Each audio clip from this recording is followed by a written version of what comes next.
Hello बच्चों, Savita फाउडे academy में आप सभी का एक बार फिर से स्वागत है। आज हम फिर से हाजिर हैं एक नई और अच्छी कहानी के साथ। और आज की कहानी का नाम है दोस्ती की डगर। और दोस्ती की डगर कहानी लिखी है इंद्रजीत कौशिक जी ने। तो चलो बिना देरी किए कहानी सुनते हैं। फैटी हाथी थोड़ा बड़ा हुआ तो उसे अपनी ताकत पर घमंड हो गया। चंपक वन के तालाब में छोटे बड़े जानवर नहाने आते थे। फैटी वहां पहुंच जाता और जानवरों को अपनी सूंड में लपेट लेता। फैटी अंकल, मेरा दम घुट रहा है, प्लीज़ मुझे छोड़ दो, उसके सूंड में फंसा हुआ वाइटी खरगोश चिल्लाया। यह ले, छोड़ दिया, कहते हुए फैटी ने उसे झाड़ियों में उछाल दिया। कांटों भरी झाड़ी में गिरकर बेचारा वाइटी घायल हो गया। उसकी यह दशा देखकर फैटी ने जोर का ठहाका लगाया। ठहाका लगाया मतलब उसे जोर की हंसी आई। दूसरों की मुसीबत पर हंसते हुए तुम्हें शर्म आनी चाहिए। चलो अपनी हरकत के लिए वाइटी से माफ़ी मांगो। भूरी बतख ने फैटी को फटकारा तो फैटी ने उसे भी उठाकर हवा में उछाल दिया। ओफो, यह क्या मुसीबत है। इस फैटी ने तो हम सब का जीना मुश्किल कर रखा है। तालाब में नहा रहे दूसरे जानवर भी घबराकर पानी से बाहर निकल गए। क्रोकोडा मगरमच्छ उसी तालाब के पानी में रहता था। उसे फैटी द्वारा कमज़ोर जानवरों को सताना बिल्कुल भी अच्छा नहीं लगा। उसने फैटी से अत्याचार बंद करने को कहा।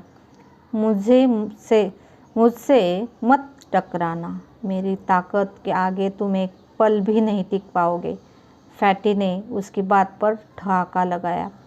क्रोकोडा समझ गया कि वह ऐसे नहीं मानेगा।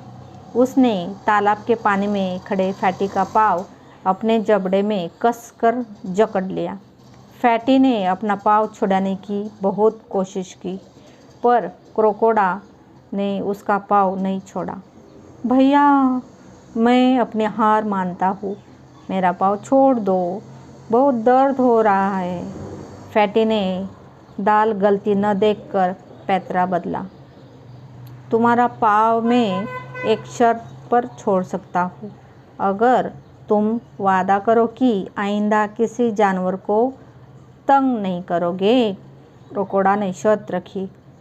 मरता क्या न करता, फैटी को उसकी बात माननी पड़ी। क्रोकोडा के डर से फैटी हाथी में पानी में जानवरों को सताना बंद कर दिया था, पर वह सुधरा नहीं था। पानी के बाहर वह छोटे जानवरों को परेशान करने लगा। कभी चूहों के बिलों को तोड़ देता तो कभी खरगोशों की बस्ती उजाड़ देता। अगर कोई विरोध करता तो उसे अपनी सूंड में उठाकर इधर उधर उछाल देता। एक दिन वह आम के पेड़ की शाखाओं को पकड़कर झिंझोड़ने लगा। पेड़ के सारे कच्चे आम गिर गए, साथ ही पेड़ पर बने घोंसले भी जमीन पर आ गिरे। कई पक्षियों के अंडे फूट गए। यह तुमने क्या किया, तुम्हारी वजह से कितने प्राणियों का नुकसान हो गया। आइंदा कभी ऐसी हरकत की तो ठीक नहीं होगा। पेड़ में पक्षियों की दुर्दशा देखकर फैटी को चेतावनी दे डाली। पेड़ ने पक्षियों की दुर्दशा देखकर फैटी को चेतावनी दे डाली। अरे वाह, तुम कोई मगरमच्छ हो जो मेरा पाँव पकड़ लोगे और मुझे मजबूर होकर तुम्हारी बात माननी पड़ेगी।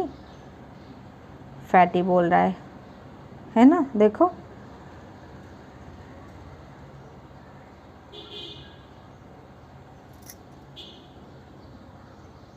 हंसते हुए बोला, तुम एक जगह खड़े ठूठ हो, तुम मेरा क्या बिगाड़ लोगे।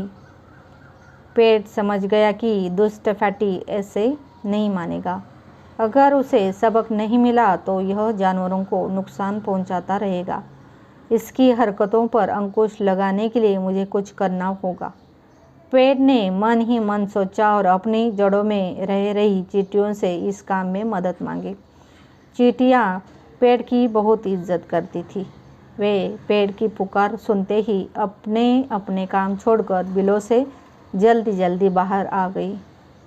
पेड़ के कहे अनुसार उन्होंने जरा सी देरी में फैटी को घेर लिया।